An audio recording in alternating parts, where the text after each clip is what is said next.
2047 के विकसित भारत की परिकल्पना करते हुए हम पश्चिमी द्वार से बाहर निकल रहे थे। तभी पूर्वी द्वार में डॉक्टर एपीजे अब्दुल कलाम ने कहा कि अरे मेरे विकसित भारत 2020 की परिकल्पना को तो एनालिसिस करते जाओ। माननीय महोदय, मैं कहना चाहूँगा कि 2047 में विकसित भारत बाद में बना लीजिएगा, पहले एपीजे अब्दुल कलाम के सपनों का 2020 का भारत कहाँ गया उसको तो एक बार एनालिसिस कर लीजिए। और मैं मानता हूं कि उसके एनालिसिस के पश्चात जो आपके पास जो रिजल्ट आएगा, जो परिणाम आएगा, वो 2047 के विकसित भारत की परिकल्पना को पूर्ण करने में कहीं ना कहीं बेहतर साबित होगा। मैं उस क्षेत्र से आता हूं जो बिहार को दो भाग में बांटती है, एक नॉर्थ बिहार, एक साउथ बिहार।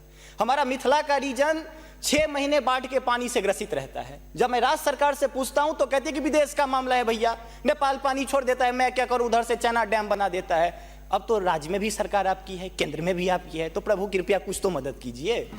दूसरी बात, कोसी का संसद में कह दिया गया कि ड्रेस कोड ये होना चाहिए। अरे मैं बाढ़ के उस इलाके से आता हूं जहां आधा धोती पहन के संसद तक आना पड़ता है, न सड़क है न कुछ है, तो कैसे आऊंगा।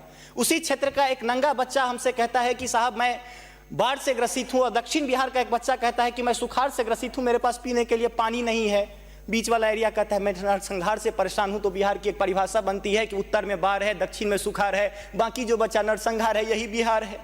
अब मैं कहां जाऊं। तीसरी बात मैं आता हूं कि आपने तो राम जी को अयोध्या में लाकर स्थापित कर दिया, जरा उनके ससुराल मिथिला पर भी ध्यान दीजिए। माँ सीता कब कब अग्नि परीक्षा देगी, उनके पुत्र हम कब कब अग्नि परीक्षा देते रहेंगे, हम पर भी तो थोड़ा ध्यान दीजिए प्रभु। बाढ़ का पानी जब हमारे बिहार से निकलता है तो लगे लगे बंगाल चला जाता है, और जो भी हमारे पास रोजी रोटी रहती है खत्म हो जाती है। तो मेरी पत्नी भी कहती है कि लागल लागल सजन धक्का सलम कलकत्ता चलिए, अब कितना आगे जाए।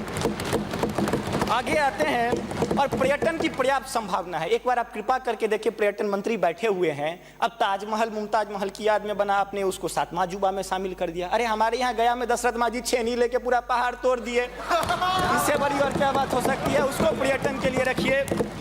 और ये जो भूखमरी, बेरोजगारी, अशिक्षित राज्य की जो हम पर वो जो पीठ पर धो रहे हैं, वो हमको इसी तरह की कविता याद दिलाती है कि तू सिंह मारती गैसी, मैं कोने में दुबका बैल प्रिय, मैं पीपल सा सीधा साधा, तुम उस पे लटकी चुड़ैल प्रिय। तो ये अशिक्षा, बेरोजगारी हम पर चुड़ैल की तरह लटकी है। तो there is politics behind every politics. स्नातकोत्तर राजनीति विज्ञान में पढ़ाई होती है, उसको छोड़ के जरा राज्य और केंद्र में अब सामंजस्य स्थापित करके कृपा कीजिएगा प्रभु। बहुत बहुत धन्यवाद।